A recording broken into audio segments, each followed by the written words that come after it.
Welcome, everybody. Good morning, good evening to all of you.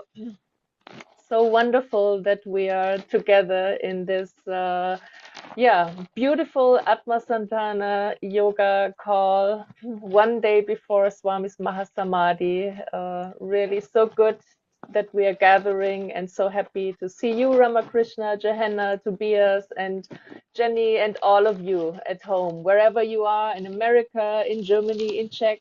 We are a global family, and I'm so happy that we are coming together this evening for this shared call, remembering Swami, and really, by remembering, inviting his energy and his love to be with us today in the satsang and also tomorrow during his Samadhi day. Yes. Just a short message in German for the people in Germany or who need a German translation, if you allow me. Okay, für alle, die noch neu dazu sind, die und das Tool hier noch nicht kennen bei Zoom, wir haben ein ganz tolles Übersetzer-Tool. Und zwar, wenn ihr unten in die Menüleiste reinschaut, da gibt es das Dolmetschen. Da könnt ihr, die liebe Christine ist so lieb und übersetzt für euch. Da könnt ihr auswählen ins Deutsche oder ins Tschechische, sodass ihr dann eine Übersetzung hört von dem simultan, was wir hier gleich sagen werden. Und wenn ihr Probleme habt, dann schreibt einfach in den Chat rein. Ansonsten geht es jetzt weiter in Englisch. Okay. Okay, can I make some announcement in Czech? Sure. Please, yeah. Okay, tak ahojte Češi, vítejte, je skvělý, že jste tady. A jenom pokud potřebujete podporu v podobě překladu, tak dole na liště je globus, na ten klikněte, tam si zvolte poslouchat češtinu a pak si to jenom užijte.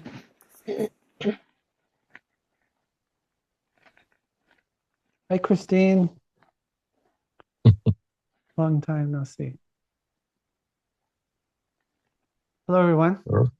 Thank you so much for joining, you guys. This is so beautiful. How many people are here? 150. And I see a lot of Kaleshwar students. That beautiful, slideshow is so beautiful, isn't it? Wow, so touching. It was really hard to stop in the middle, wasn't it? Yeah. And it showed so many beautiful, what I saw, so many beautiful aspects of Swami's life, like his work with us as his students, and working in so many different countries besides the ashram, Japan, Germany, America, wherever he traveled, and also his family. Like basically, it was a quick overview over his really amazing life. Yeah. Yeah, he lived an extraordinary life. Yeah. And he stuck around a lot longer than he expected, at least. You never, like he told us from the very beginning he was leaving, and he tried several times to leave, but he said he didn't have permission, and still, once he took Samadhi, it was a surprise. It was a shock. But he worked every second of every day, and he really cared about every person, and doing his, like, just even, he was a supernatural soul, but even, I always say, even as a normal person, he was so incredible, wasn't he? Just as a, what he could do, what he accomplished, just as a person in the world, and his love for every single person, and how he took care, and how he knew what was going on with every single person that he came in contact with. And then you add the supernatural thing on top of it. It was just an extraordinary life, and it was all for the benefit of the world. It was all to bring this knowledge to people that would use it and help, right, in times like these. Can you share that photo, Jenny, of that? When we, the first building in the ashram was a little hut. It's still there, right next to Hanuman, right next to his swing. Can you share that image of, and inside that, someone painted it. There was always, I think it's still in there. It was in there last time. It is. And yeah, see that someone painted that. Why fear when I am here? And we can see also the heavy load that Jenny has on her. She's a hardworking person in Swami's mission. Yeah. But you would be eating in the hut, and sometimes he'd be sitting in the swing. But that that thing was right. That photo. I love that photo. Why fear when I'm here? Yeah, that's really Swami's nature. Even though it looks kind of electric, Elvisy blue, but that was his personality. He was like that. He felt like, I mean, like he was from the 50s or 60s, wasn't it? The way he identified, the way he wanted to dress, he loved the music and the dancing. But That's true. And I think in the beginning, at least I remember like meeting him the first time in Germany. Like on that picture, he is painted in a yellow robe. And I think in the early years, Swami was really sometimes also dressed like a typical Indian Swami, like in orange robes or sometimes a white robe and or maybe a yellow robe. And that's I think the first picture I saw when I arrived in Germany in 1999. They had a beautiful picture of Swami there, and every person who came to that program got a picture of him with his original handwriting. He signed them originally with love, your Swami. So that was so sweet, such a sweet welcome before even seeing him and meeting him, and yeah, such a sweet, divine, loving energy around him, and of course also a lot of Shakti energy behind. But yeah, and I think it's so true that that quote, "Why do you fear when I'm here?" And yeah. And I think the place in the hut, that was a place in the ashram where, I mean, we all had our own individual connection to Swami, but the hut was kind of a place where everybody gathered, right? Like we came and had this wonderful Indian food there, and that was also a place where we where we shared a lot of experiences we had with Swami together. My one time we were flying back from the US and with Swami and my mother, and Swami was sitting next to my mother, Gaia, and we had a real, sometimes a plane can just drop, suddenly, and it dropped, and then it went up, and then it was real turbulence, and they came on saying, please buckle up, and we're expect turbulence for the next 15 minutes, we run into some rough weather, rough air or something. And the my mom didn't get like car sick or anything, but the chain in the thing really, like, she went like, oh, and he was sitting next to her, and then they gave that announcement, and he just turned to her and he said, why fear when I'm here? And then immediately all the turbulence stopped, and it was just a perfectly smooth, it was just going like that. And he said that, and then she said it just like just immediately as he said that, it was perfectly smooth. And it was supposed to be like 15 minutes of turbulence, and he just looked at her, and she said, wow.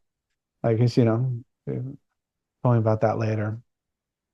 But I think a lot of us who are around him, and maybe those who, just like Bob is active in his, after he took Samadhi, I think a lot of people, that guru protection, that, we need that relationship, one part, to navigate these hard times. But whatever hard was going on in the world, like we were talking before, he always said, my biggest gift is my students, like the people who practice the knowledge and take care. He always wanted us to take care of everybody,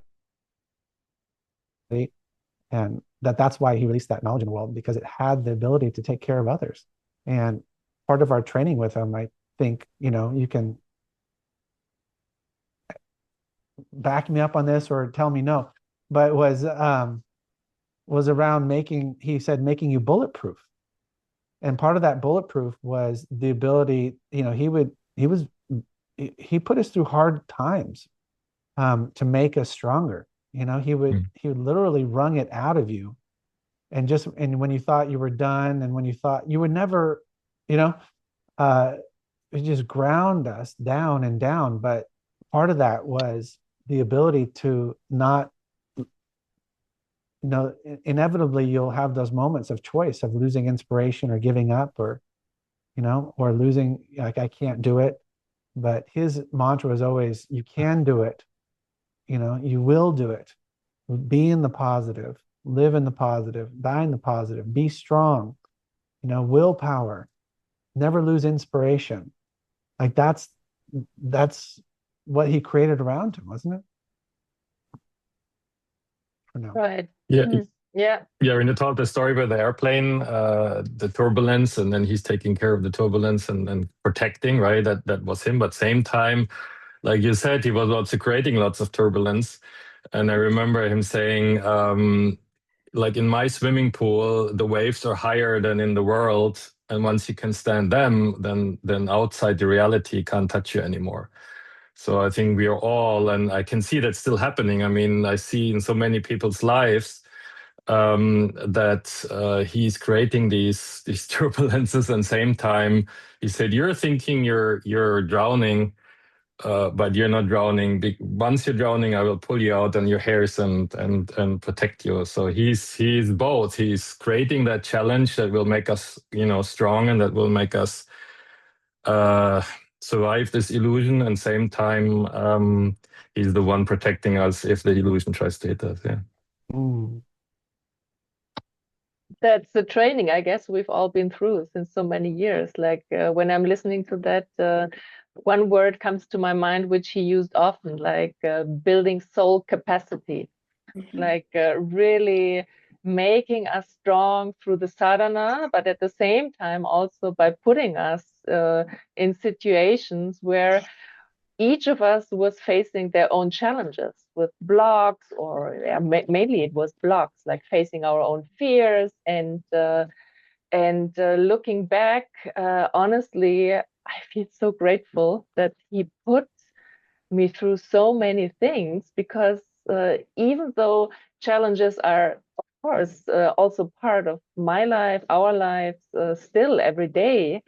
But what you just mentioned, Ramakrishna, like that inspiration, or that, it's no option, to give up, whatever. Like, I always feel his energy is somehow in the back supporting. And this was also one of his promises he gave to all of the students. He said, like, I will be there even after my samadhi. I will be there as your shadow, always there to protect and to guide, and my presence is there even even stronger. Like, I remember before his samadhi, he mentioned that Maya, or the Divine Mother, he said, like, her turn, she had, like, I think 12 or 14 years. Now my turn is starting. And he was referring to his samadhi. Like, really, once he's out of his body, then his real game, his real lila will start. He really put it in this way, like, now my turn is starting. And I think we can really experience that. Like, now we are together here. It's how many years back? 14 years now, right? After his samadhi. And it feels like time is running as fast as during the time with Swami. Like, if you're connected to a Guru Parampara like that, and we are all connected to Swami's Guru Parampara through our personal mantra, through all the processes. So once you have that hook, that link, then it feels like the journey is going so much faster, like the purification, the building up, so many experiences. Sometimes it feels like several lifetimes in one lifetime. I don't know if you guys feel the same way, but this is how it feels to me. And I keep thinking, like, 1 year, the speed is like, it's really speeding up, and it's just an amazing journey with him in his body, but also afterwards. So many beautiful experiences, and it's a great blessing to have the connection to his soul, to this lineage, also to Baba. I was thinking about all the ways that he used to give Shaktipat and enlightening energy to his students and to anybody he met, and through his eyes, right? Just looking at his picture, we can receive that now, through his smile, through his laugh. Sometimes he would come up and slap someone on the back. Hey man, how you doing? And how he's been showing up lately. You're talking about the time cycle and coming in different ways to give messages.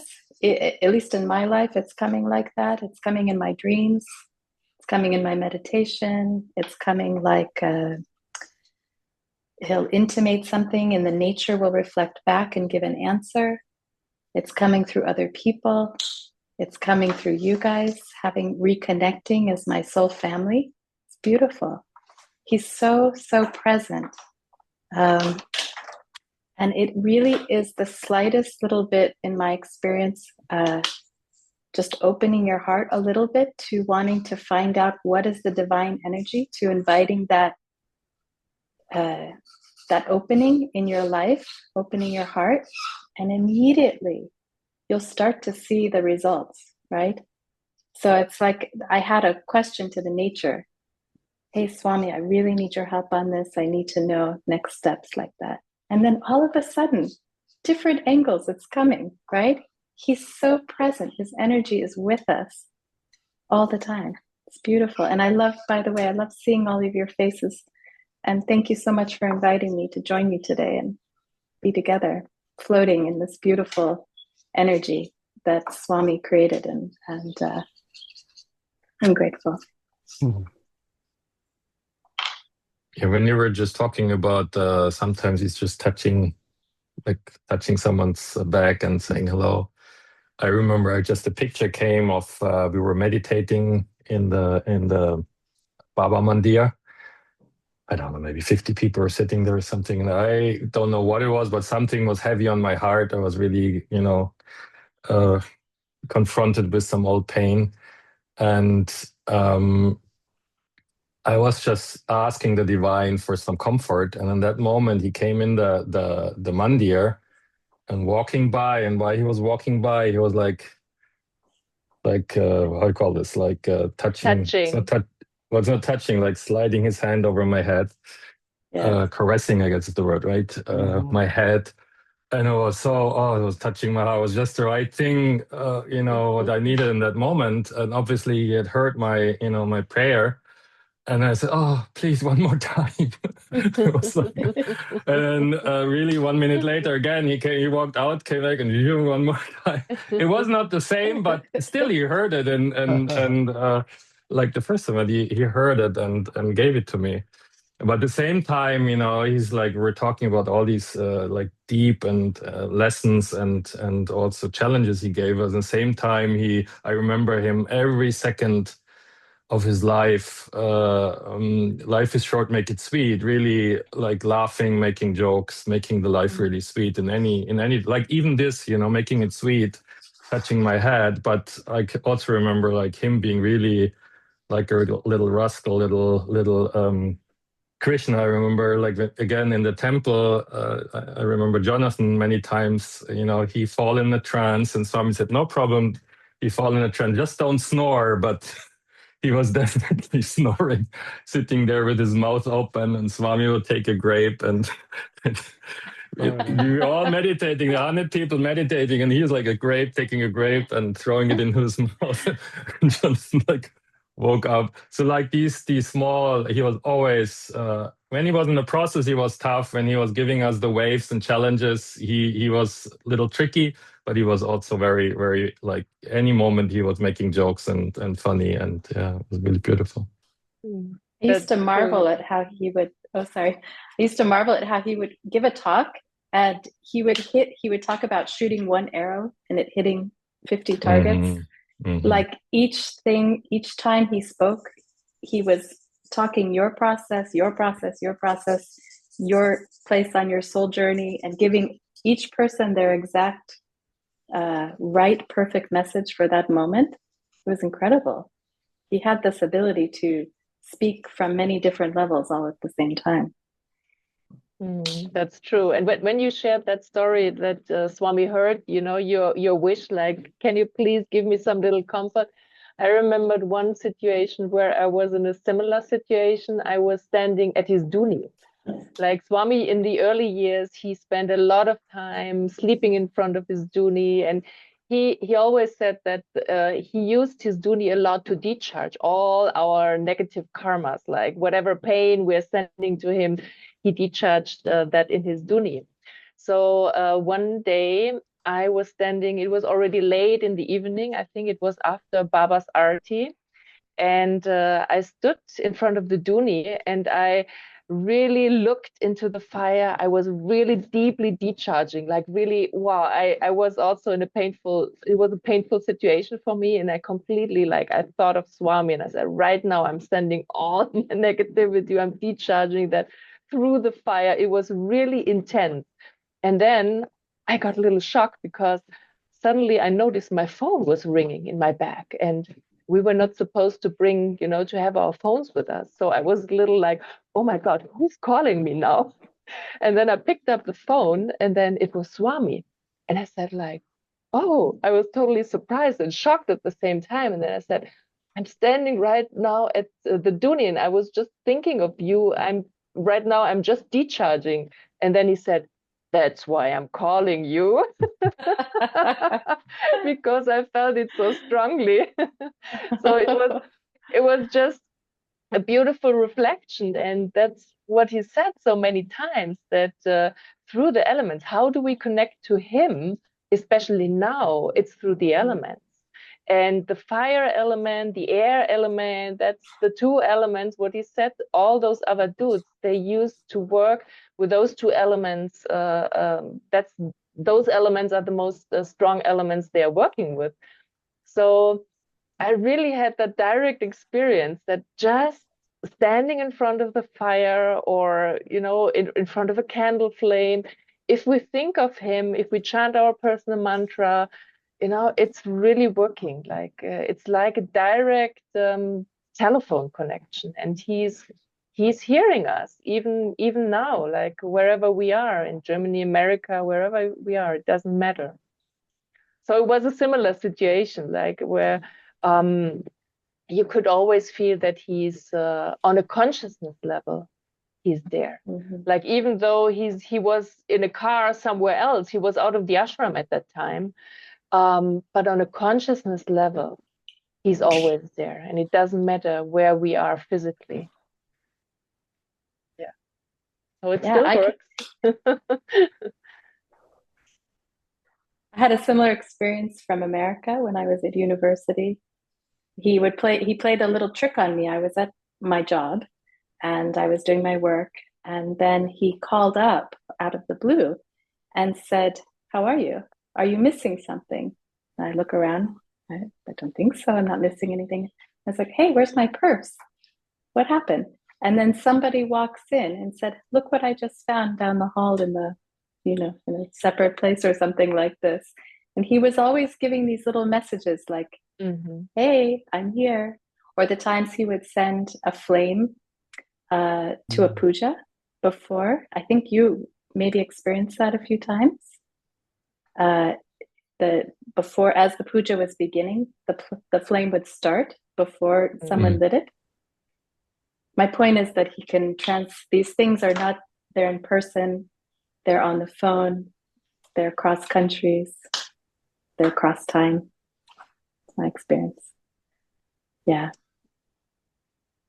Yeah, he worked hard to let us know that, because our default is to think that however we think of the world and perceive it is accurate, you know, but it's hard to get out of that box, and he was always letting us know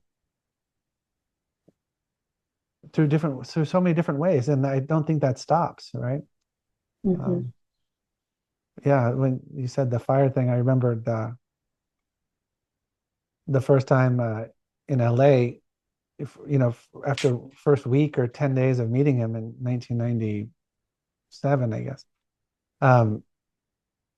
He did a puja and he went back to India, and he set up a puja, and he was on the phone with white eagle, and we're waiting for it to start, and she's got, all these people are there for this fire puja, probably, I don't know, it was a lot of people, maybe 80 or 100 or something in the small little thing, and we had to, set up the fire, and I set up the fire, and I was just sitting right there, and it was 20 minutes late, it was 40 minutes late, people are walking around, everybody was sitting before meditation, now they're walking, then some are leaving, and she was getting flustered, and I was like, let's just start the fire, and let's just go.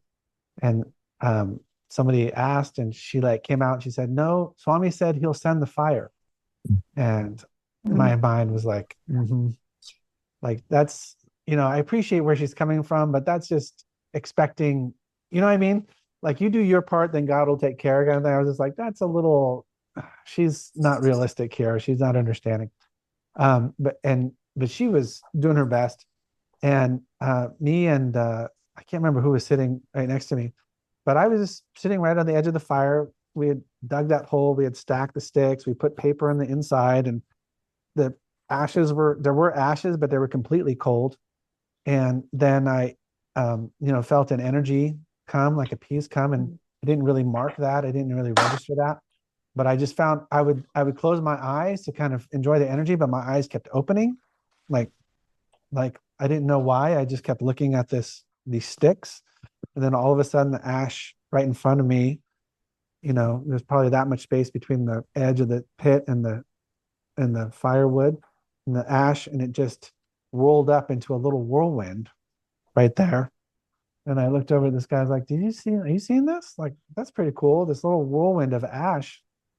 And then all of a sudden the fire just went, and it was just an evenly burning fire, like as if it had been burning for 20 minutes. All the wood was on, just immediately a full fire. And that really, I don't remember much of because I was just trying to get my head around, like, I was right here. What if he missed it by a little bit?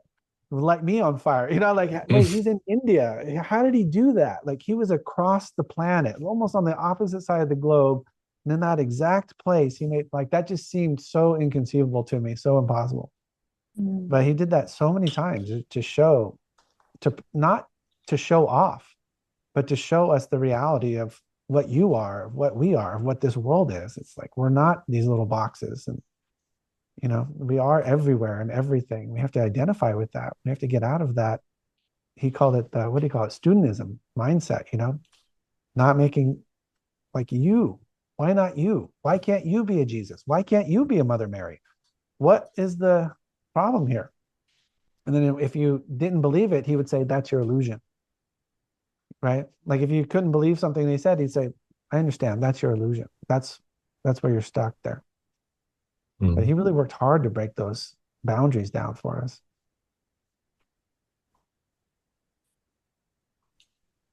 Yeah, how many hours he spent talking to us about being in unity, no difference between us and each other, between us and him, between us and any divine soul, that these channels and the energy mechanisms of our divine lineage could open that up and remove the negativity, remove the dust from the mirror, remove the separateness that we're somehow individual in this process. Even though our relationships are very personal, right? With the lineage, it's also not, it's very impersonal in a way, right? The goal is the unity, is to be connected to the unity and the consciousness of each other and of the divinity, and sharing that as much as we can.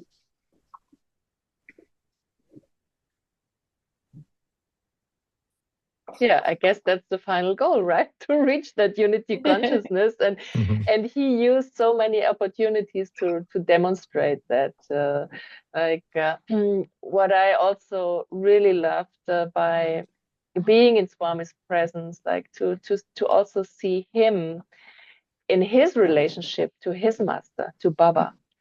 Like he used to say many times, the whole, the bliss of the in if you're on the spiritual path, it's always if you're linking with your guru and his guru, like the links between the student and master, like that sweetness, that fragrance, that immortal connection, that bond is just beyond any words. And by also having Swami for so many years, you know, in front of us and seeing how he really gave us an example how to be in a relationship with the Guru Parampara, even though the master is not there in his physical body. And I remember one situation, there was a time in Penukonda where he demonstrated a lot of miracle energy. That was, I think, if I remember correctly, that was the year 2008. And so he demonstrated a lot. He wanted us to really experience the miracle energy and to really also understand the mechanism of that. Not only doing the practice, but also seeing it right in front of our eyes, what is possible through the divine love and power, like really in action. And one situation, I don't know if one of you has been in that process, in that experience. One situation was there. He gave the order to somebody to get some cobra poison. And he wanted to demonstrate a supernatural healing. So no matter how big the poison is, which we might have swallowed in our life, like usually our poison is more the heartbreak and the depression and the monkey mind, like that. But he really asked some of his Indian staff to get some really a big amount of cobra poison. Like, and then he got that and he mixed that in some milk. And then he asked all of the students to come with him and be inside the Dwarkamai, where his samadhi is today. And then he asked one student whether he would have the faith in him as his guru. So if he would drink that poison, which would definitely have the capacity to kill not only one elephant, probably 2 elephants, if he would have faith in him that he could heal him. And of course, everybody around him, like, and the student said, like, yeah, I'll do it. He was confident, and we were, you know, in that energy, like really watching, okay, what's going to happen. And then he took the milk mixed with poison and he drank it. And then we were sitting around watching the student, okay, what's going to happen? And then we could see, you know, his eyes getting drowsy. So slowly the poison, the cobra poison, was really affecting him. And Swami was complete, full of confidence. Like he was like really full confidence was there. No matter what is happening here, I am in full command of the divine energy. And then he touched the student several points, like here, he touched the physical body on several points. And then we could see slowly, you know, the energy of the student was coming back, like, so definitely the poison had no effect on him anymore. And then Swami was completely relaxed, like, hey, did you guys see that? Yeah. And then he was about to leave the Dwarkamai without telling us what he did. And before, we had some processes where he said, you guys, you need to grab me, you need to ask me, you need to really understand how I'm doing that. So you should not fail a process like that. So everybody was everything was so fast, and Swami was about to leave. And then in that moment, I remembered, wait a minute. He told us before we need to grab him. So I shouted, like, close the door, don't allow him to leave. And then everybody jumped, closed the door. And then Swami was kind of happy and he turned back. And then he said, okay, Swami, now tell us, how did you do that? Like, please explain us. And then he made some comments. He said, like, you know, Baba, he has a gurustan. He left all his austerity powers in Shiri. That's the Gurustan. And the Gurustan is basically like a big radio station. It's like a big Shakti battery. So he said, I connected to Baba's Gurustan, to where he stored all his Guru Shakti. And I said, I had a strong sankalpam if you are really Satya, then nothing should damage this soul. So if you're really true, if the power of the Guru Parampara is really true, then he will be healed. So he was basically referring to Satya, and he was connecting through the ether to Baba's gurus. And then he healed that student. And then he was very happy. And then immediately after he told that, he went out. So this is basically what Swami also left, his samadhi, his gurustan in Dwarkamai. It's the same. Like he said, like from my samadhi in the future, I have the capacity to really suck out, to pull out any type of negativity from your soul. So by connecting now through his samadhi, we can also connect to his Shakti, his Guru Shakti, and we can pull that divine grace into our lives to wash out any type of poison we are carrying in our lives. And that was a really powerful experience. And I think everything what Swami demonstrated, everything was for a reason.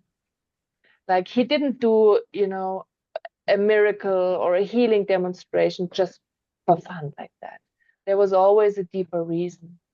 And that was one beautiful demonstration how he really showed us the power of the supernatural energy channels. And I think this is what's needed right now in the world to help really create peace, to bring the divine energy in situations where we experience a lot of poison in the form of fear or whatever like that. We need the divine grace, we need the divine Shakti, especially in these times. And that's why Swami said, now my turn starts. He's there on a consciousness level. He left us his Guru Shakti in his Samadhi. He left all these divine supernatural energy channels. And it's basically for us to just create that link and pull this force to us. And I guess that's what we're doing right now by That's why we're here sharing today. Yeah. by sharing these beautiful experiences and memories. Because one of the top yogas is Atma Sandhana. Right. Yeah. And another of the yogas is pulling out the poison. I mean, so much of the power objects and channels, there's about handling poison. How often do you come across you can handle any poison on the planet? But especially for others, I think that's important to note there. Yeah, with the stuff that's going on in the world, he never said, he would say people would ask for world peace. That's a beautiful prayer. But he said, as long as there's waves in the ocean, there's going to be negativity. Like as long as the, world is spinning, he would say it different ways. So you can't, so it's not reasonable to expect everything to be perfect, but you can take care of the people around you, and you can take care of souls that are like when things would happen, he would, catastrophes in the world, he would have us pray so that the souls weren't damaged, right? That were affected by that they didn't become hurt, right? Even if they took off in their body, that they were healthy, that they like someone has to take care of those souls. But handling negativity and is really the crux of the matter, isn't it? I mean, pouring positivity is one thing constantly to wash it out, but being able to take negativity, and you have to be in the positive for that. You can't be sad, and you can't be feeling sorry for yourself, and you have to be confident, accurately confident, right? Not like, right? But I think what's amazing about what you said there is because one is the link to the Guru Parampara. I mean, that is, without that, it's not possible. Nothing is possible there. And any spiritual person you talk to, they all say the same thing: the link with the master, right? You need the link with the guru. And one time he did something, and he came out, and we went upstairs, and he was, how when this process was successful, he was always a little happy and giddy, and he's walking we were walking into the office, and he's walking across the Jesus floor, and he just looked at me and said, like, I never even used even 1% of my energy. Like, and he was talking about for all the years, you know, that, and it just was a confusing statement to me because I'd seen him command on the energy thousands and thousands of times, right? But like healing poison and all that stuff, he would always talk about Baba.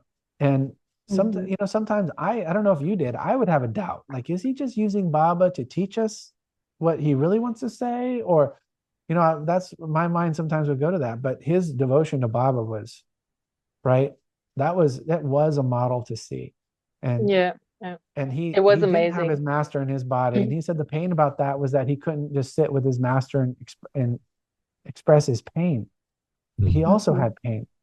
But I always felt like, not always, but I felt like he didn't have a master in his body as a model for these times now.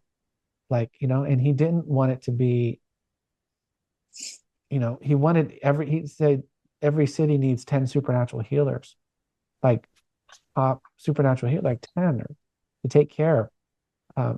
But that those, like, to be a supernatural healer, you said you would never, you know, you have to get rid of your kind of putting somebody else up on a pedestal above you, but you still have to have that complete surrender to the guru and to the divine running your life.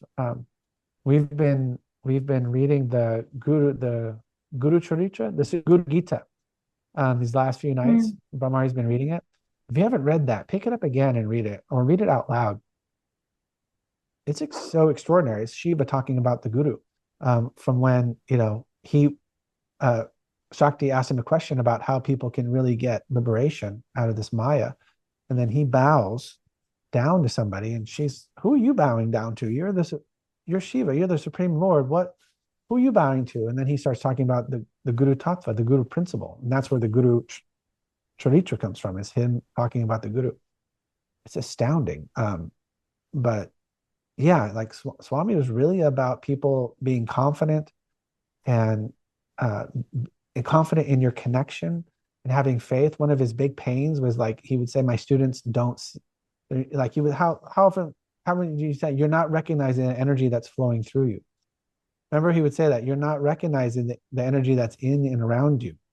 And he said, try to recognize that. Like, he would talk to us like it was weird. Like, one saint was there, you know, and with millions and global, you know, tens of millions of followers, and he said, you know, one of my students is 100 times more powerful than that guy. And it was like, what? Do you remember, you know what I'm talking about? Did you ever hear that? Yeah. No? He would say that. He'd say one flower from Baba's mala is, you know, enough to take care. And said one of my students, like 100 of those guys. And it's weird. And it's, you know, uncomfortable to kind of try to think like that because the ego and all that stuff. But we have to get to a place, but that confidence comes from your relationship with the Guru, really. How much you can't see it unless you're totally turned in that way. Like, everything is coming from him. Everything is coming through them. Whatever's happening in your life, okay, it's given by them. And if we always think that we're the doer, we can't get to that, to see those miracles in our life, you know, how they're taking care. Like, Tatyanna, you were just in, I don't know if everybody knows that, you were just in Dubai when the bombs started hitting. Yeah, right. You were in, Yeah. you heard the bombs hit nearby, and you were stuck Yeah. there, and then you got out in a miracle. Somehow you got out with It was Tobias's help. actually, yeah, yeah. I guess I had really good protection. So it was, I mean, we started over Shivratri. That was our, you know, topic, and also our sadhana, like really the strongest protection circles, like Shiva Prakshalana Kriya.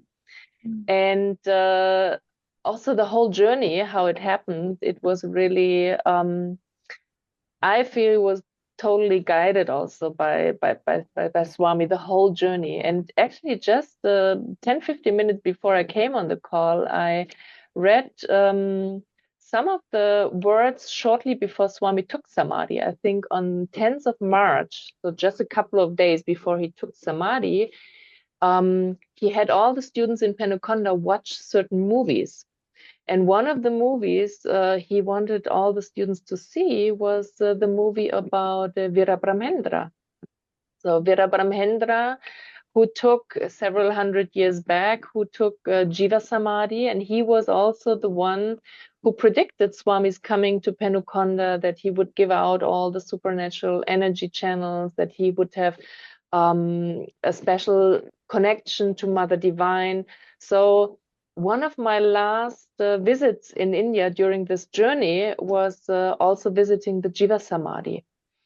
And was beautiful energy. I got beautiful blessings there. And then right after, just 1 or 2 days later, I was finding myself in the midst of this really strange situation, sitting in Dubai, very protected in a very good hotel. But, like I could hear, the bomb explosions right outside of my window. The window was, you could feel, a little shaking. So it was really, everything looked normal.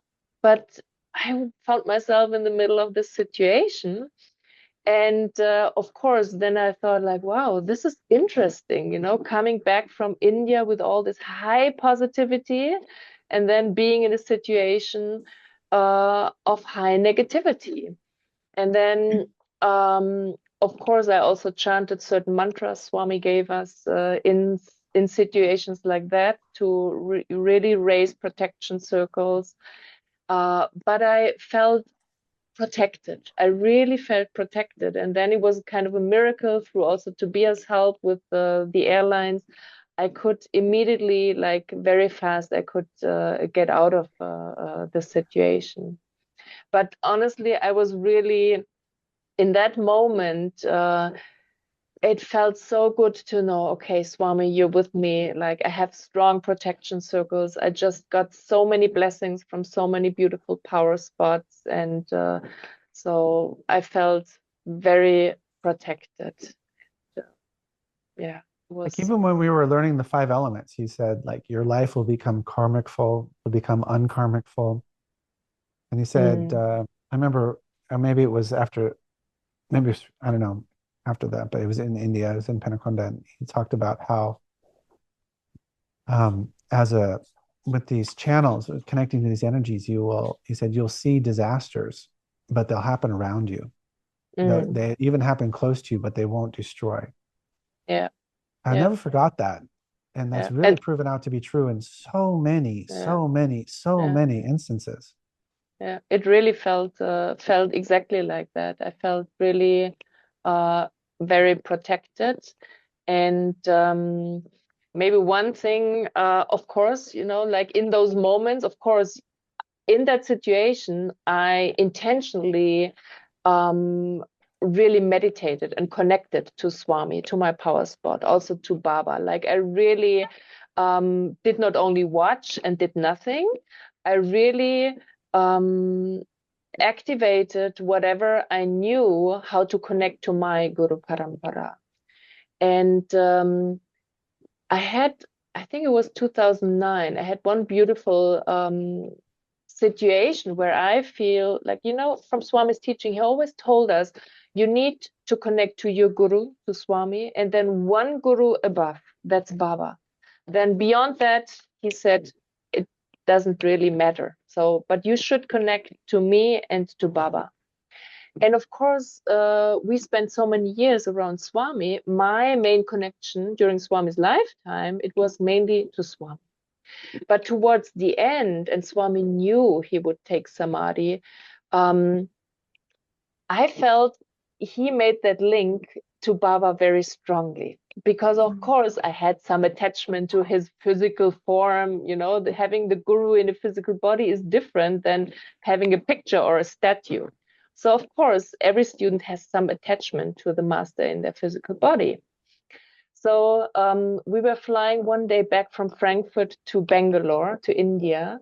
And then Swami looked at me and then he said, once we land, you don't come back to Penukonda right now. You stay in Bangalore one more day and then you fly to Shirdi. And then you go in Shirdi, you spend 1 week in Shirdi, and you go and meditate as much as you can in Baba's Dwarkamai. And I looked at him and I said, like, is he really serious? Like, me alone as a Western woman? Like, usually he never allowed me to travel alone in India. So I felt, wow, that's special. So then I went to Shirdi, and Swami was all the time checking in with me, and then he said, like, and I could feel his devotion to Baba. He said, like, bring me some big pictures of Baba, like really be the most beautiful pictures you can get of Baba. And every time he was checking in, and have you had darshan? And then of course he gave that order to me: meditate as much as you can in the Dwarkamai. And whoever was in Shirdi, daytime Dwarkamai is completely packed with thousands of devotees. So I saw the Dwarkamai, and I said, how is it possible to sit here and meditate? It's not possible. Then I said, only when I sleep daytime and meditate in the nighttime in Dwarkamai. And then I had a question mark: am I safe as a woman? So I walked in the Baba Mandir, and then one saint approached me. He gave me a beautiful big picture of Baba, and then he said, you come to Dwarkamai tonight. So while I had this question mark, I had a personal invitation. You come to Dwarkamai tonight. So I went there, and then I sat there, I was waiting. And of course, in the nighttime, it was peaceful. Hardly, maybe 20, 30 people were there. And then I sat there, he's not coming, he's not showing up. And then around 3 a.m., 3:30 in the morning, I was ready to get up. And I touched my third eye to Baba's stone. And then when I turned and I wanted to leave, that saint came in. And then he sat with me in the Baba temple, in the Dwarkamai. And then he told me many things about Baba. And then he said, daytime, you can sleep in your hotel. Nighttime, you can come here and meditate. So he was basically repeating whatever I had in my mind. And I thought, like, oh, that's an interesting dynamic between Swami, his instruction, and this soul. And Swami used to say the saints, they work together. And then Swami was checking in. Did you get the pictures? And I said, hey, Swami, no, not yet, but I will try. And then I got really the big pictures of Baba.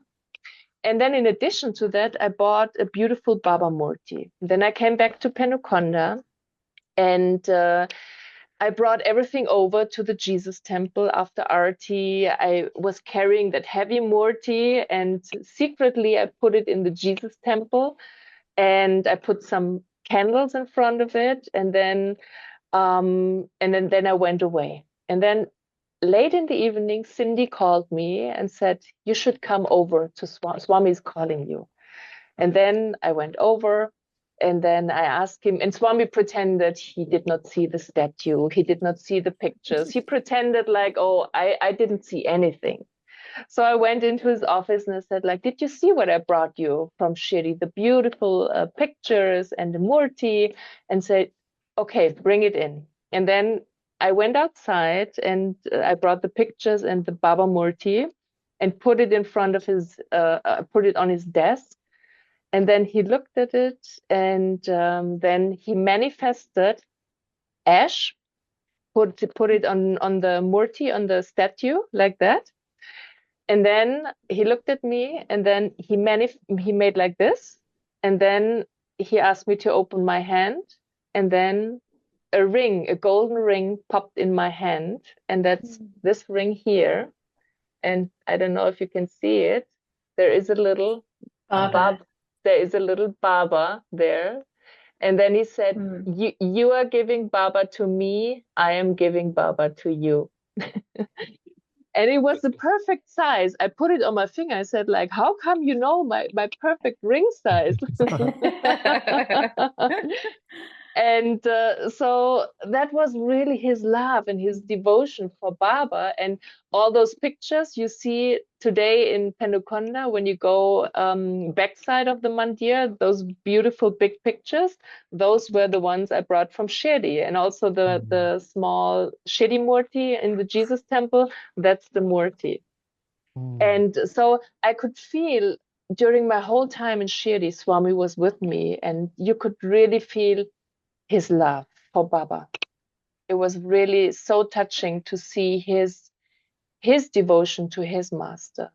And I feel he really did this to connect me also to Baba, not only to him, to also say, okay, I'm leaving soon. Now you also have to connect to Baba, because he is our Sadguru. He's also part of our lineage, and we need also the connection to him.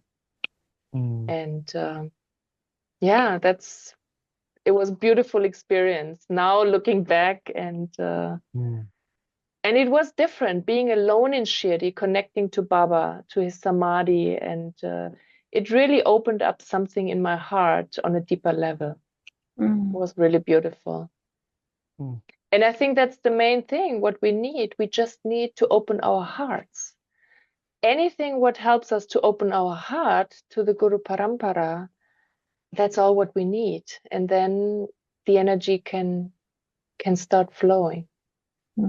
And yeah, I think that's what we are also, why we're sharing these stories, to open our hearts. Yeah, because that's all what the Guru, the master, needs. He needs your open heart, and then he can give you everything. When the heart is really open and pure and surrendered. And when we saw the slideshow, there were so beautiful pictures seeing Swami, in front of Baba with the smoke, and how he really touched, with his head to Baba's knee, like he was completely surrendered to Baba. And I think for us in the West, we are not used to that bhakti, that Guru bhakti. But it's basically whatever can help us to open our heart to the 5 elements, to the nature, whatever makes our heart open, even if it's, listening to some bhajan, whatever, it doesn't matter. Just anything what helps us to open the heart is the first step, really. And then they're there. I guess that's the immortal truth, I guess. Yeah, the Shirdi story, that reminds me how Swami was helping me to do my processes, because I remember you guys you could meditate for many, many hours. And for me, it was already like half an hour in. I was like, oh shit, look at my watch. When is it over? So for me, I was a little bit harder to do those processes. And one day I came to Swami, he already knew when I came like this from the distance. I was standing there. Swami, do you have a minute for me? This means like, do you have a minute for me? And he's like, okay, come. When the Swami, I have a problem. And he said, is she married? So he knew already what the story is. I said, no, but she has a small kid. And so I had a crush, and it didn't work out the way I was hoping.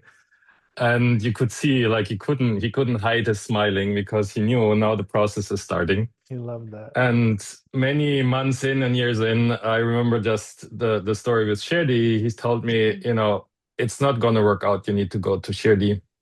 You really have to go to the boss. And he said, you have to collect as many of those, I think it's neem leaves, right? Neem leaves on his Gurustan, where the 4 flames is, as many as possible. Otherwise, you won't have any success. Okay, of course, let's go. So he sent me alone to Shirdi. I got my darshans, and then I was trying to collect those leaves.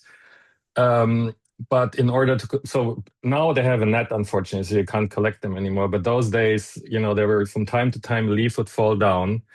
So, and you have to walk clockwise around you can't stand there, you have to keep walking, right? So I was keep walking. I don't know how many thousands of production I made around the Gurustan, which is a powerful process, right? But I did it to collect the leaves, and then even people saw me collecting, and they gave me even some of their leaves, so I was like doing hundreds of production around the Gurustan to connect those leaves to finally be successful. Of course, I'm pretty sure he had a different purpose there.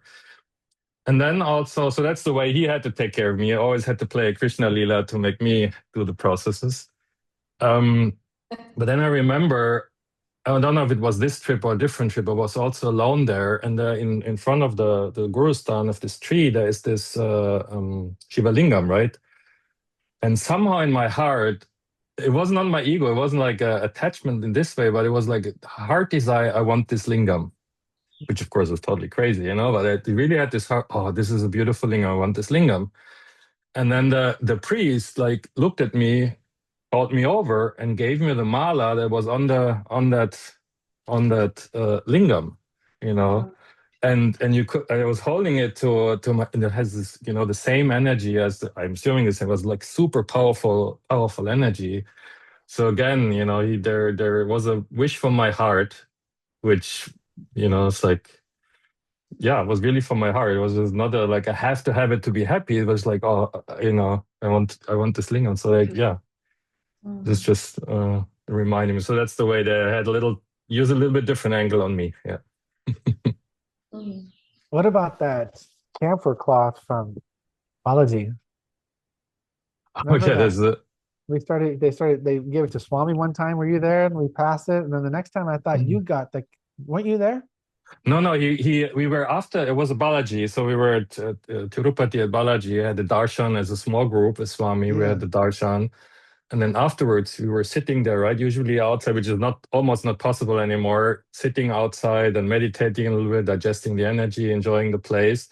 And he was like calling me over, come. And we would go aside somewhere that there's these doors in the walls, right? And one of the top priests, he came out and he had Balaji Sari, which is like huge, right? It's like a huge thing, like a sail of a boat, like really this huge thing. And I said, oh, thank you. And I wanted to take it because I thought it was for me. And then someone, no, just touch it with your head. Touch it with your head. So I was able to touch Balaji's sari. Yeah. I'm not sure if that's the story what you were pointing out. Maybe no, there was one time where they gave him the cloth off of Balaji's. They came out. Yeah, there's like a door on the side, on the left side there. And they came out there and the time before, I think Swami was there alone and they gave him that. And so he wanted that experience for his students. And so they came out with the cloth, they call it a camphor cloth. They wipe Balaji's face with camphor like 3-4 times a day. And then we got to put that on our face. It was wow. Yeah, it was wow. I hadn't heard that story before. Yeah, that was, yeah. Yeah, he took us many times during all those years with him. How many times we went with him to several power spots like Hampi, Shiri, Kalahasti, Sri Sailam. So it was all like really, yeah, giving certain initiations also at certain power spots, like teaching certain things there. I remember in Hampi when he gave out in a small casual setting, like very private settings where many of his teachings in the early years, they were really happening in very, very small familiar settings, like just a small group around him. When he, for example, when he gave the mantras of Jesus, I remember, Johanna, you asked him, can I get the original mantra sheet?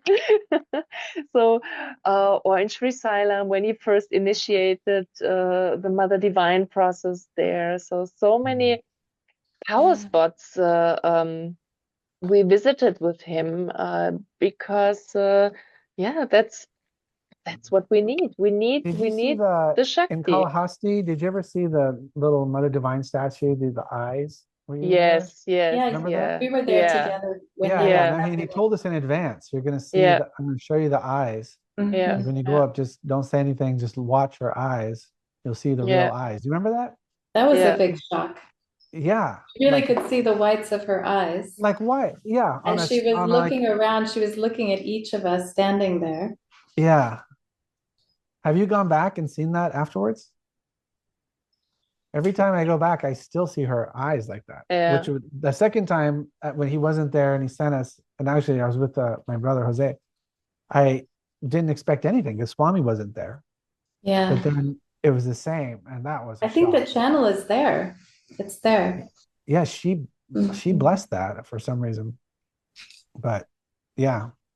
Now it's a Kanaka Durga statue. It's actually the Kanaka Durga in the corner, but now they've made a big gold thing, and there's a priest there, and she's covered up, and it's a whole different situation. But yeah, many amazing things. Same as the one in Dwarkamai in Penaconda, next to Not Swami Samadhi. not the same. She's a little different. Different That form. one is a unique Kanaka Durga. That's Swami's. Yeah. Yeah. Or in Sri Salem, Mm-hmm. like going to the temple there, and I mean, it was amazing that we walked in those temples with Swami in those places, right? To see that and see how he interacted. I mean, he was never, he's a Maha Siddha, but he's always the most humble, respectful, right? In front of the divine. Yeah, even I remember when we were in Italy with him in Milano, we went in this dome, I think it's a dome or big church. And he was standing in front, I think a Jesus statue, Tatyanna, you remember? It was a Jesus cross. It was a cross with a Jesus on it. Yeah. And and I took a picture. You see him. It's just one picture. You see where it's a tiny bit blurry because it was a time where the cameras were still a little bit not so good in dark. But you can see how it's like really kind of this softness, right? He's a softness and the surrender and this appreciation, this devotion to the divine energy. Yeah. Yeah. High reverence for the energy, high respect, high reverence, it's a surrender, but it's not a studentism, right? It's that, I mean, that was always his message to us as well. It was go humble, open your heart, be in the positive, but don't give over. Like don't test in funny ways, right? You have to know what you're doing. You have to have a clear aim, clear message, clarity. Remember, he's always saying, build, find the clarity, what you're doing, know what you're doing, know why you're doing it. It's the same thing every time we're sitting down to meditate. It's always good to have a beautiful intention.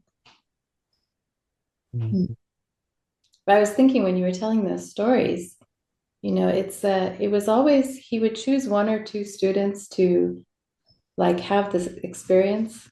But I remember having these conversations together, sitting in Jesus Temple afterwards, and it was like, well, that person may have been there physically in the moment, but it opened a channel for everyone. Once he would bring like one person would be sort of the catalyst, right? In his students, or in the energetic opening to the world, right? Bringing that energy down into the world to have a physical manifestation somehow. But then the path was open for everyone. I know I keep coming back to that theme, but it's so strong, especially now in these years after his samadhi, as everyone is sort of finding their way back into the energy and how it's going to work through each person, and that the community is like, what was that? All for one for all. I mean, he said that so many times, right? It's like we're all together. We're all together. So anytime someone is doing something positive in the world to help someone else, it brings up the whole creation, right? It has that much effect, that ripple out using any of these channels, any of this energy.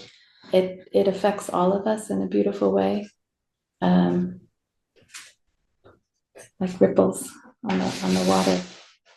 Yeah, rather than the normal mentality that, I don't know if it's just Westerners, but especially in Westerners, that feeling of left out is like, if someone got it, then I can't get it. Now it's gone. And then there's pain and jealousy and feeling left out. And that would, so like just what you said, Vishwashani, he would have either one or two or three, or like a small group of people, just to, like, when the process hit, it means then he would share it. Then he would have people come in and share it with everybody. And yeah, and the right posture to that is celebration for those people and happy for their success, and like wanting them keep going, because it does lift all boats, kind of thing. But normally, it'd be like, oh, I wish I was in that, or it'd be painful to hear of other people's success, and that's so backwards from where we need to be. Like, he was constantly trying to make the unity in the students and just stand for each other, and how much you really stand for each other, and how many times we took some sort of a pledge of blood, wrote it out and chants, and we individually and signing it and photos, and just like we promised to, and we had to do that again and again and again. But so many times. yeah, and we didn't get there. It was just it's easy. It seems easy now, but this poor guy. Yeah, just it's not over, right? Respecting each other. No, it's not over. But how much you love and respect, each other, just holding each other, caring for each other. That is so winning. Like that, they can't stay away from that. And that will transform any negativity. Yeah. 1,000,000%. Yeah. But we had a hard time with it. Is it true? We had a hard time. Thank many God times nobody else has to go through. Many times you had to protect us from each other, right? Yeah. To play the illusion. So or we you could say, Swami Baba really tortured me making my students born in the West. He said that? Oh, so many times. One part because we couldn't, he said if I could speak to you in Telugu, this 3-hour thing would have been 10 minutes and you would have gotten it. Or just the do or die-ness of the Indian mentality, or even the Japanese mentality, how they stand for the group, they above their own personal desires, and how that is the winning formula for the divine, standing for other, that lack of selfishness, the group success is more important than the individual success. And how he was able, he was giving Adiparashakti darshan to, we go to Japan, and like that picture, there's a picture in there of the fire pit standing, they built that. That was after he gave darshan to a group of fairly new students of Adiparashakti. She was, she was 108 feet tall, but she was, I forget what he said now. I think it was 21 feet tall. They had a huge darshan, and those people came out and they had, they were like, they didn't even know they were holding a stick. Like he gave you, they were just so, just, and Swami wouldn't even leave that space. He didn't leave that space. He kept on having the people come in, and he'd talk to them, then he'd wrap individually each of their sticks. And he tried to, I don't know if because it was a lot in Japanese, but I don't know if they really knew. But he didn't leave that area for like an hour and a half. And he had me come bring him food and drink there. And he just stood there, around that fire pit after all the people. And then he talked with me and a few of the group leaders. And he just, he didn't leave that spot. And then when we went back to the room, one of the things that place was actually not good vastu. It was on a big cliff. And one of the things he said to me was like, this roof is really saving my life. Like, because it was an evenly pitched roof. And the next thing is, he said, she came for all of them. I said, oh, you gave Mother Divine Darshan? He said, Parashakti. So, inside, I was like, shit, like what? I was on the opposite wall, I was like, God, how come you could have invited me in there? It wouldn't have worked. But because they had that strong dedication towards the process, first of all, incredible discipline. He could drive them as hard. They never broke.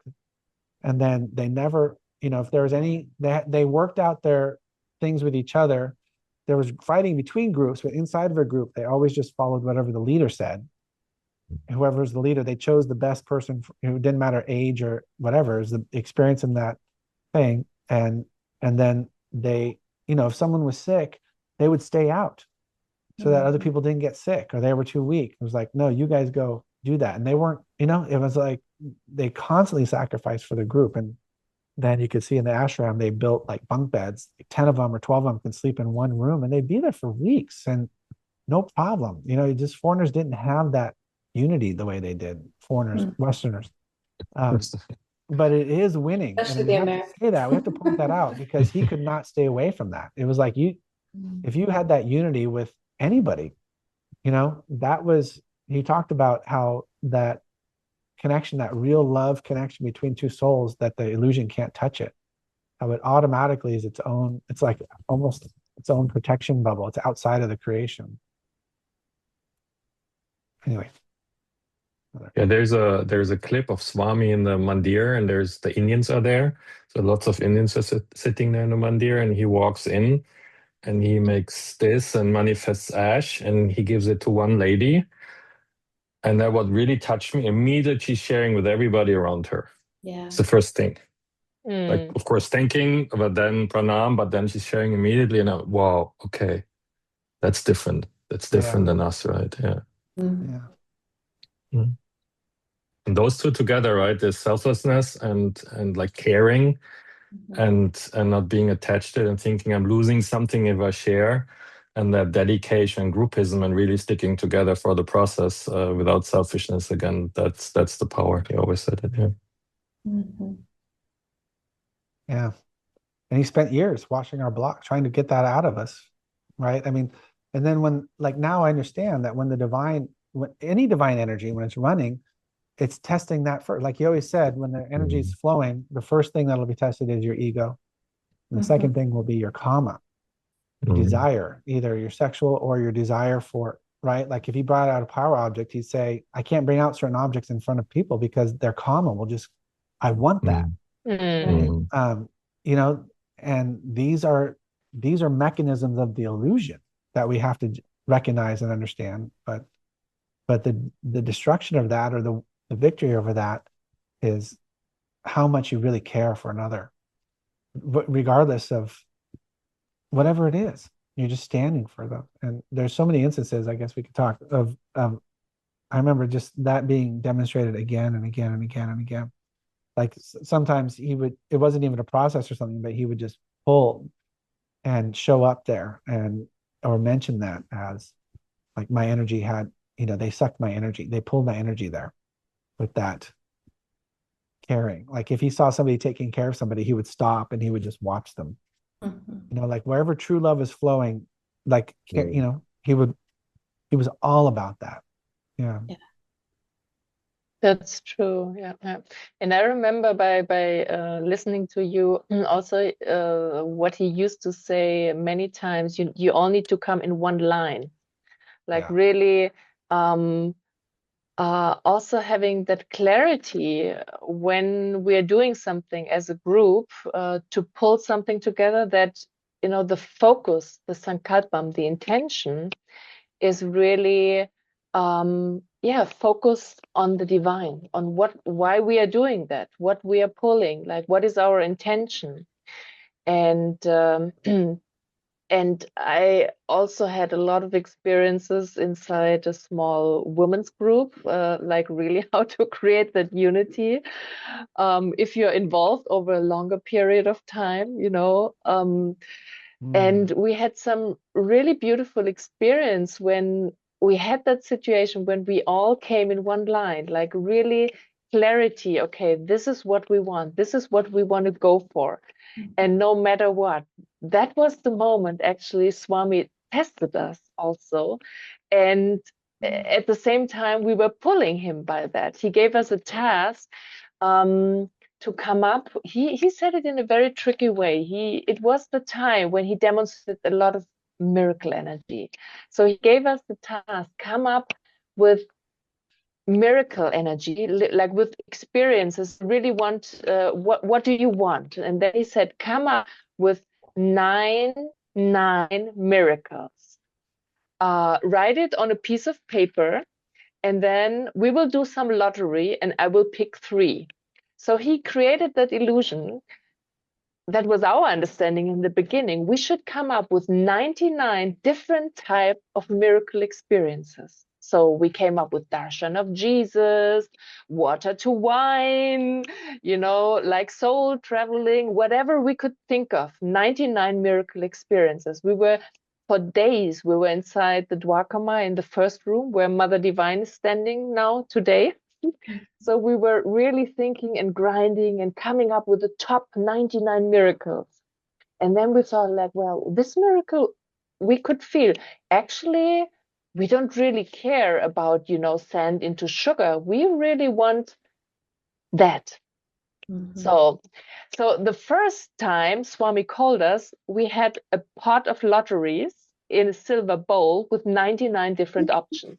So he picked 3, and then he read it, and then he read the second one, he read the third one, and then he said like, I'm not really happy with you. And then he said, I'm giving you one more chance. Take 24 hours again. Go back, think again. And then he said, be smart. And then we were going back to our rooms, taking a shower, meeting again in the Dwarkamai. And while I was taking my shower, I thought like, actually, I don't really care about, a simple miracle experience. Like, I think we should go for that. So then I came back to the Dwarkamai. I was the group leader at that time. And then we were always sitting in a circle, sharing, really openly sharing our thoughts, what we feel. And then I shared my thought. And then one woman in the group, she said, I had the same thought. And then another one said, yeah, that sounds good. And then we decided we only write 9, like we write on each paper, we write the same thing. Perfect. So then I got a little anxious and I said like, oh my God, what about, there are only 2 options. Either we win together or we completely lose together. And then we looked at each other in the circle, and one part, it was also funny because we already imagined once Swami picked the lottery and he reads the same 9 times the same. So, but then we looked at each other and said, okay, we're in this together. Either we win or we fail. And then we said, okay, let's do it. We made the decision. We all came in one line. This is what we all go for. So we wrote those little pieces of papers, and then Swami called us, and then we were sitting in the Jesus temple, and then Swami came out with an energy like pretending like super strong avadut, like no time for jokes or any fun, like he pretended like that. So he took the silver bowl, and me as a group leader, I felt like, holy shit, what if we did the completely, he's upset like that. So he took out the first one, he opened it, he read it, he took out the second one, he read it, no comment. And then he walked in the back door in the bathroom with no comment. And then we were sitting there. Okay, what's happening next? Then he came back from the door. He looked at us with a big smile, and then he said, you girls, you made it. You won the Penukonda Mountain. You went for the right thing. I'm so proud of you. Wow. And then we felt like, okay, wow, that was really a beautiful experience of really coming as a group in one line with one focus, and everybody was behind that. And I think this is what he meant, even though there are personal, maybe some things running, it doesn't matter. Like process time, the divine goal, like we need to be focused with an open heart. We need to stand together. And that was really also beautiful training, I feel, what he did with our group.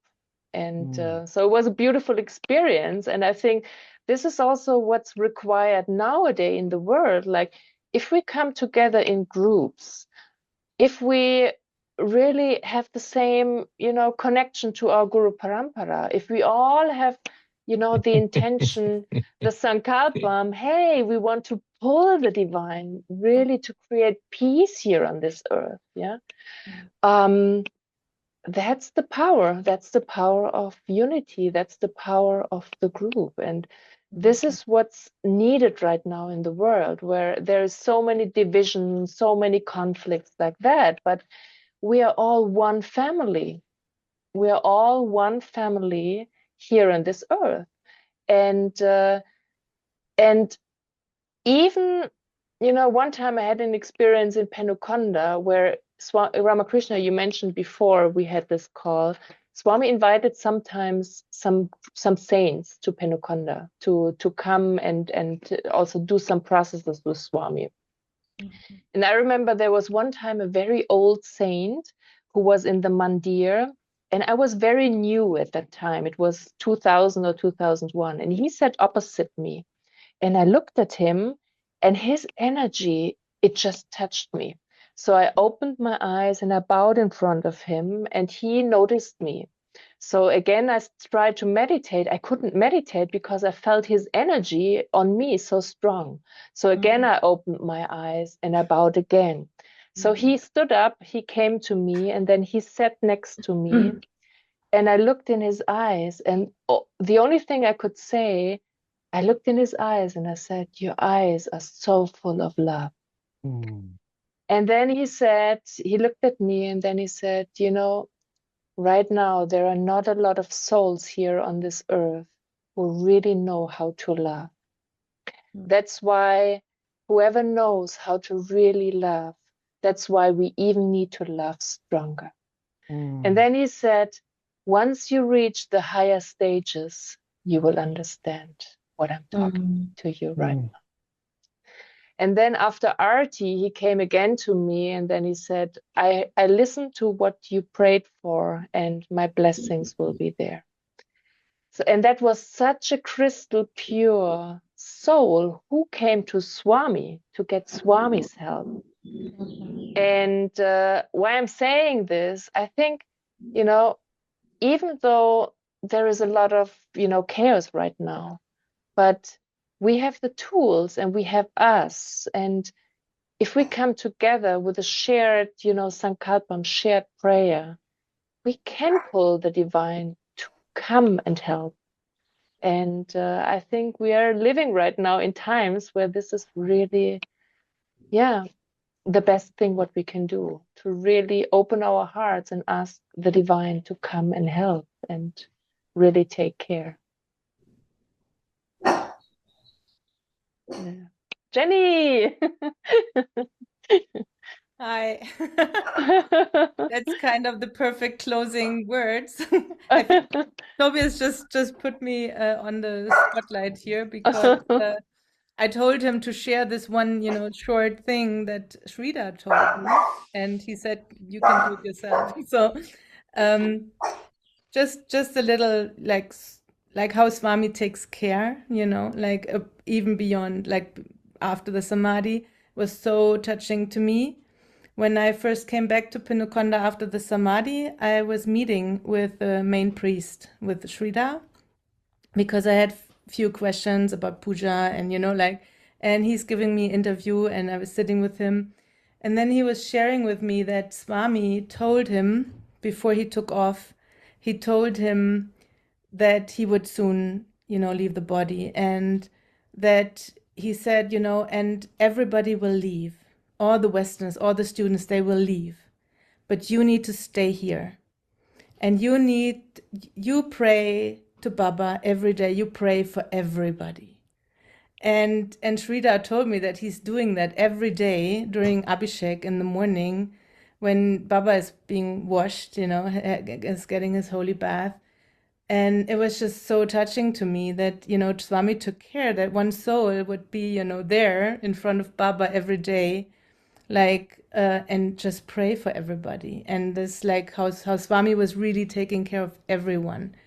And I just thought it was a nice little story to share here. And knowing that the energy is just flowing every day from the Gurustan to everybody who's connected to it. And that's all I wanted to say.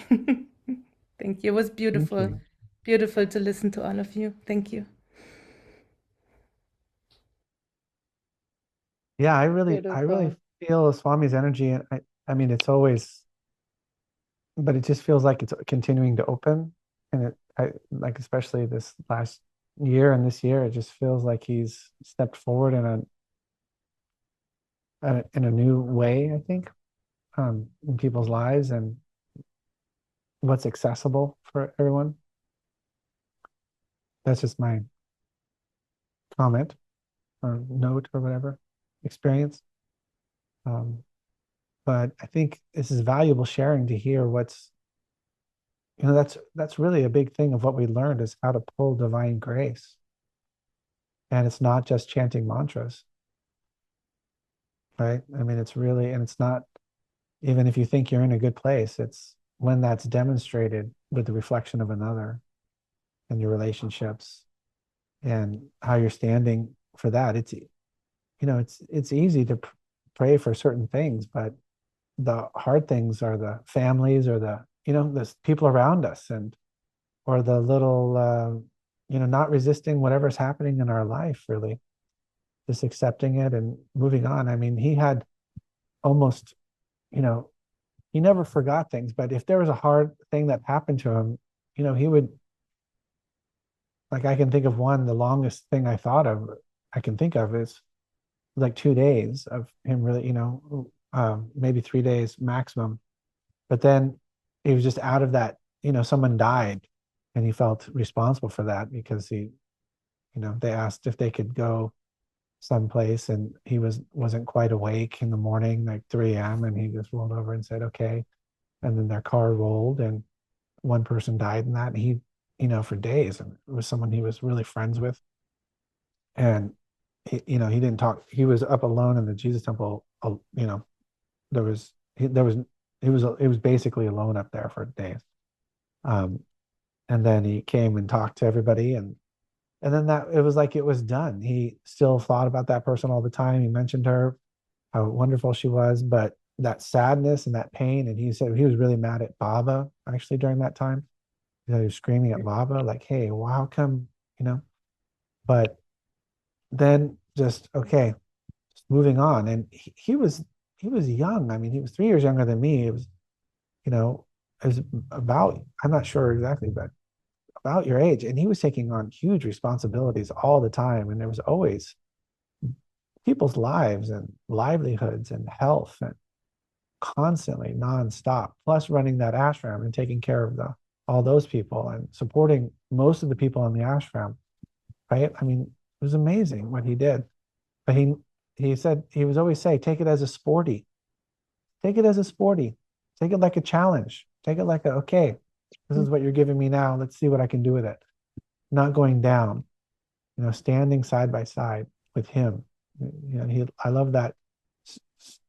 He had he called it a dream or experience with Baba where, it was hours long, and he was, Baba made him stand outside of Dwarkamai all the way until the night. And it was raining and it was cold, and everybody's bringing food, and Baba's not giving any to him. And then finally everybody leaves, and then he's massaging Baba's foot, and then it starts bleeding, and then he's like trying to call the angels, and the angels won't come in the Dwarkamai. They're like, no, he's the big boss, we can't come in there. And he doesn't know what to do, and he's worried, and he's freaking out. And Baba said, I just wanted to see how much you cared about me.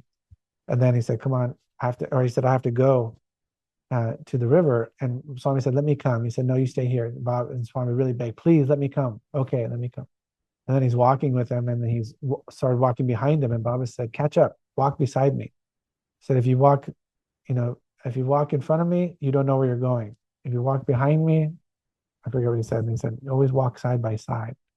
And that was always such a powerful story and that was the way Swami treated people. He always treated you with equal respect and equal humility.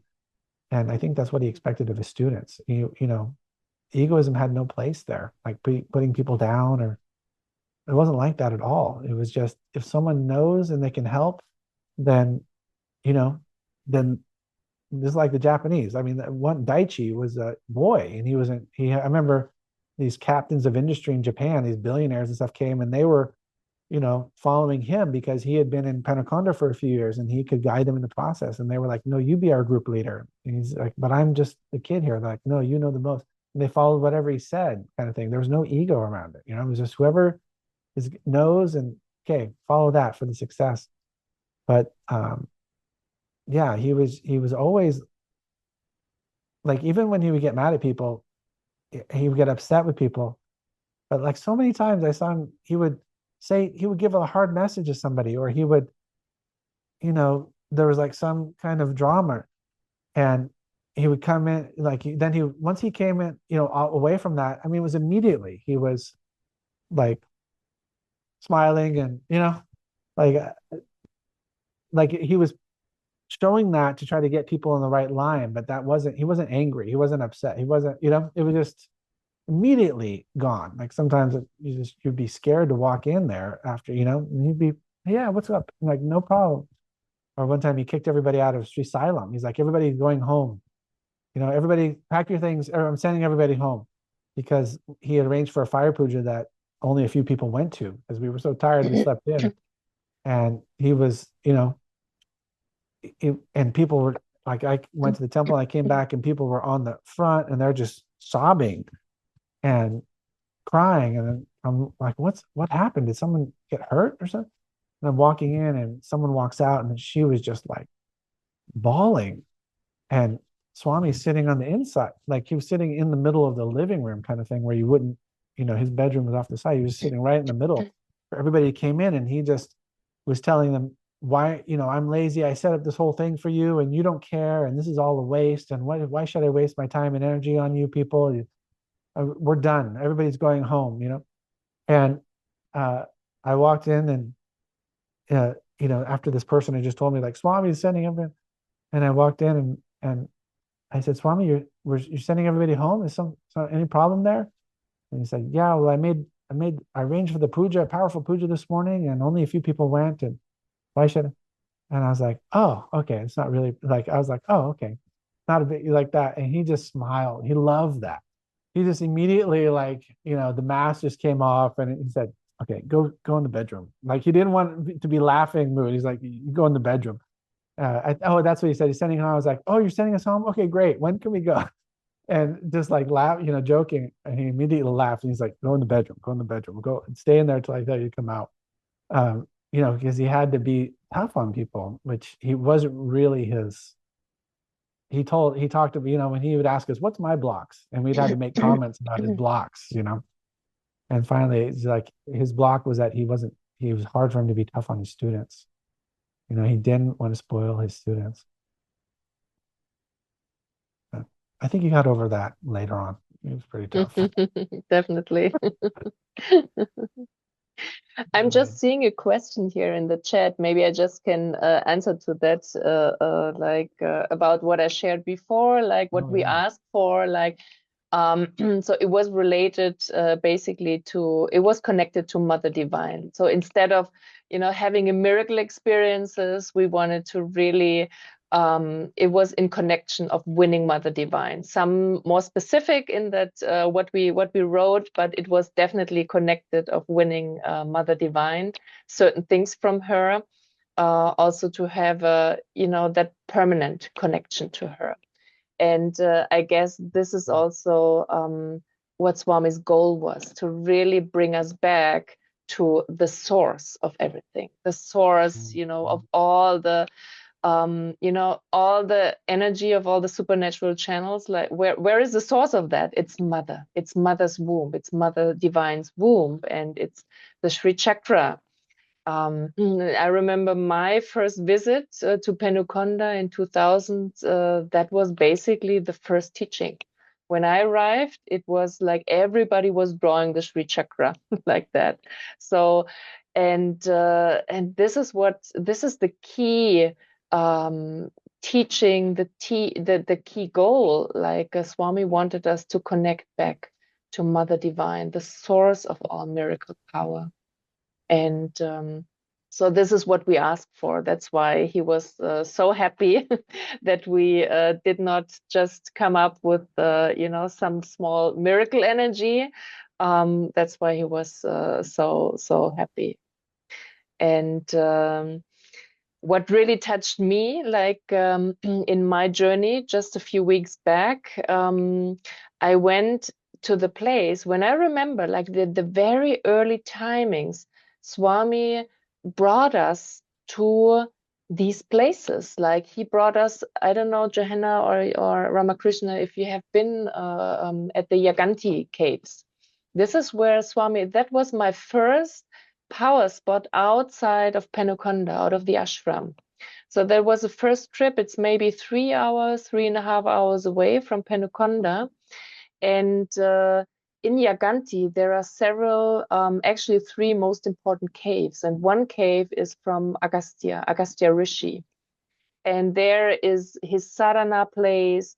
He initiated a Shiva Lingam. So that's actually his power spot where he meditated in a cave and did his sadhana.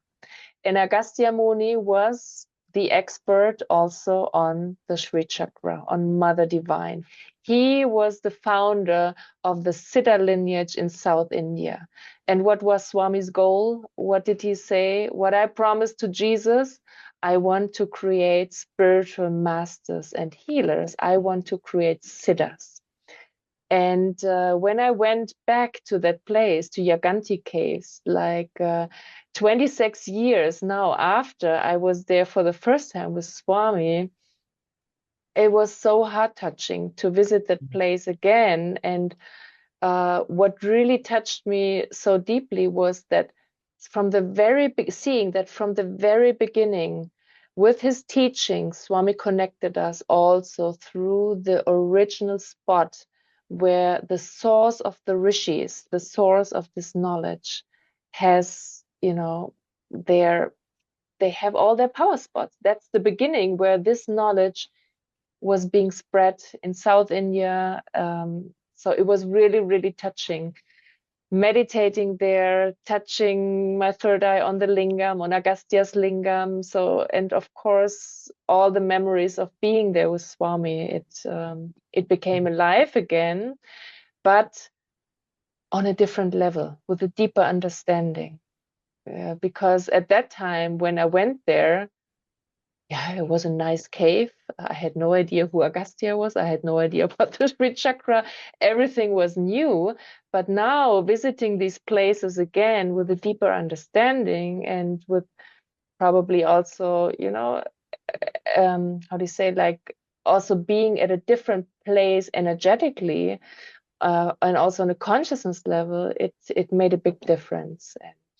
So I can only recommend whoever is on this path, really practicing it, use every opportunity. If there is, a guided group journey going to India, to touch Swami Samadhi or to visit Shirdi or to visit those other power places. This is also one thing Swami told us to do with our students in the future, to really bring them to these places. And going to visit a power spot like that with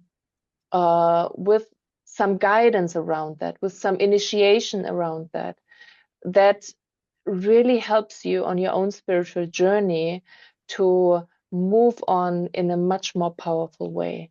So being in India is just being in India. India is India. There is, there is no other power spot on this globe where this tradition of connecting to Mother Divine, connecting to the supernatural energies, India is the #1 country. India is the mother of all spirituality. And I can only encourage you to really go there under the guidance of somebody who really maybe was how do you say is on this journey for a while, and so that you can really get the full benefit of visiting those places. It's not just a tourist journey where you go there and see, oh, this is a nice cave. You need to understand the deeper mechanisms. You need to understand the history. You need to understand the energy mechanisms of these places. And then you can get the real Amruta out of these places, these experiences. And as I said, Swami, whatever he did, there was always a deeper reason why he brought his students to those places, why he gave out certain teachings, certain initiations, certain boons like that. His vision was long term. Like I remember one time he did a process where he said, I'm already preparing the next 23 generations ahead. And we are just 14 years after his samadhi. Can you imagine? Like 23 generations. Like those masters, they are masters of the Kala chakra. They are so much ahead of us. The guru is always ahead. And we are, you know, small, mini, you know, whatever, coming out of the studentism, you know, like so taking more responsibility. But the guru is, you know, Swami was a wonderful, wonderful guru, is a wonderful guru because he is still so present and he is with all of us. It doesn't matter if you're completely new, whatever. You don't know your soul journey with him, with this Guru Parampara. And tomorrow we are celebrating his 14th Mahasamadhi day. So it's a great opportunity to create that hook. Like, for example, what I did today, I decorated my altar completely new, fresh clothes, some rearrangements, some beautiful oil lamps, some beautiful things what I brought to India. Really like, you would love it if you would see it. so just I put all my love in that, you know? And so I will sit in front of, I have a huge picture of Swami. So I will spend a lot of time tomorrow. Of course, we have a Homa, but I will sit and spend a lot of time just sitting there in front of my altar for him. That's, you know, an important day for me in my relationship to Swami. And that's something which is from heart to heart, from soul to soul. And this is just a wonderful opportunity tomorrow, a wonderful invitation for everybody to do the same. And Swami would be more than happy if he would, you know, if he sees all of us, you know, coming together more and more and sharing our, you know, experiences. Like, I think that would make him really, really happy if we use the channels, if we come in unity, and if we share whatever gifts we have to share. That's all what we, and really take care. That's all what we can give back as Guru. That's the biggest Guru Dakshina we can give back to him. And so today is a beautiful opportunity to do that.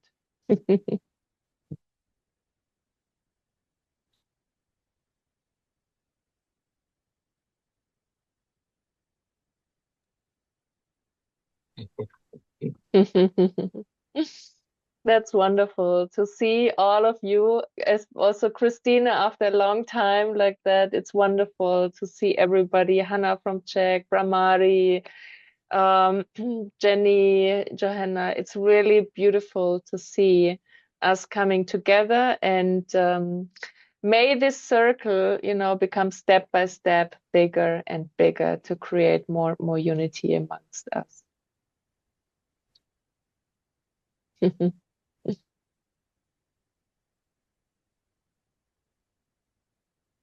All right. Well, happy Mahasamadhi anniversary. Happy Mahasamadhi. Thank you, Swami. Yes. We will connect tomorrow, wherever you are, whatever practices you do, whatever homa, whatever. We will connect tomorrow and connect to Swami, and yeah, it will be wonderful. And it's wonderful to see all these hearts. Like, it's wonderful. Yeah, it's so sweet. Great. Ah, Ishvara, Kaleshwara, Parameshwara. Yeah, And so why don't we end with that slideshow that we can watch that again?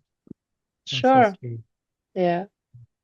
Then Lots of love to everybody. All our love. Ciao. Tschüss.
Thank you so much, everybody. There's still more than 100 people here. We put the link of the slideshow, we put in the chat. So if you want to keep watching it, thank you so much. Have a beautiful Mahasamadhi tomorrow.